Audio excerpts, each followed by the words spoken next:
Well, hey you guys, welcome back to my channel. It's Lisa coming to you from Beautifully Me and You. And today I thought I'd bring you the recipe for the loaded baked potato pizza.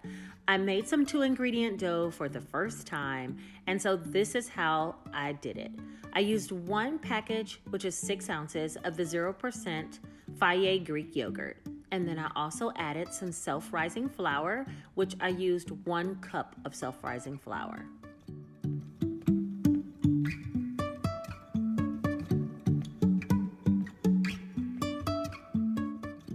Once I got these 2 items in the bowl, I just began to mix with my hands.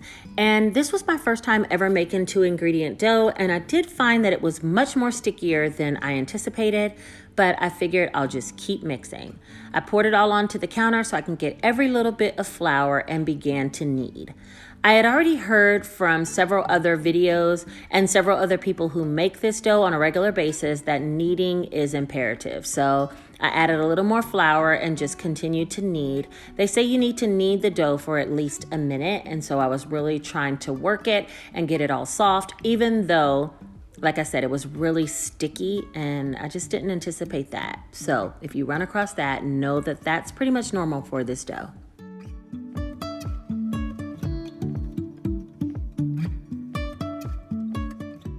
Once I got it into one solid ball, I decided to go ahead and cut it into 4 even portions. Now that would make each ball of dough 3 points because the whole ball is 12 points. So each actual crust will be 3 points each. And then I rolled those into a ball individually and then went ahead and rolled them out with a rolling pin.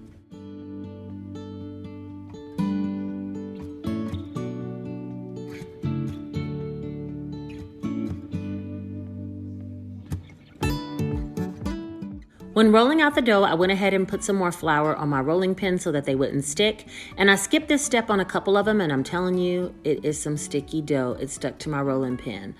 But also, I rolled them out pretty thin because in order to get them to a 6 or 7 inch size pie, they had to be pretty thinly rolled. So that's what you'll see me doing here in the next steps.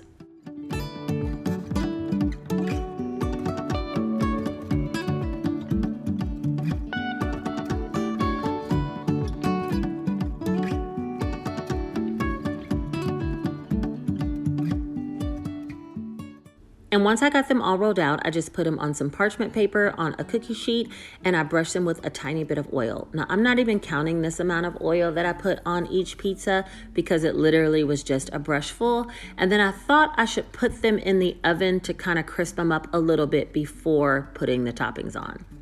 While they were in the oven, and literally for only a couple of minutes, I had already pre-boiled a potato, just 1 small potato for 12 minutes in boiling water, nothing special about it, and then turned it off and let it sit in the water so it can continue to cook and cool. So this potato's already been cooked and cooled, and I'm just slicing it very thinly. Notice that I left some of the skin on. It's no big deal if the skin is on or off. Some of it came off as I was trying to cut the potato, but it really doesn't matter. I just left the skin on, cut it as finely as possible, and then moved on to the next step. And once all the potatoes were sliced so thinly, then I went ahead and removed the pizza crust from the oven and added 1 tablespoon of ranch to each pizza. That's the base for the sauce. And then I added a few slices of those thinly sliced potatoes to each pizza. 1/8 of a cup of cheddar cheese is what I used, as well as about a teaspoon of mozzarella because I wanted the 2 colors in the cheese. Now I would say, and then I also topped it with bacon and onions. I used some pre-cut bacon that was 1 point per slice and cut all 4 slices up into bite-sized pieces, sprinkled it on top, as well as put on some green onions.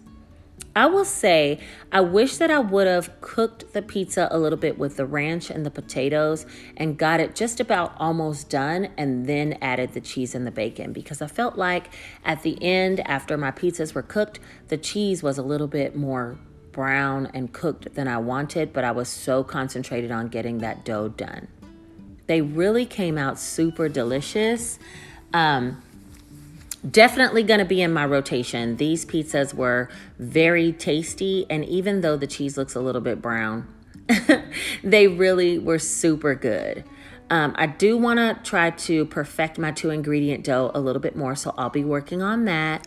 And I'm open to all suggestions. So if you have any suggestions on how to make the 2-ingredient dough even that much better, leave them down below. I look forward to hearing them because I'm trying to perfect this little 3-point pizza crust. As far as the points for my version, it was 3 points for the dough, 2 points for the cheese, 1 point for the ranch, 1 point for the bacon, and 1 point for the potatoes. So this ended up being an 8-point pizza. Of course, you can always use fat-free cheddar if you like, and that would eliminate some of the points. All right, I hope you guys enjoyed the video. Don't forget to like, comment, and subscribe, and take care. See you next time.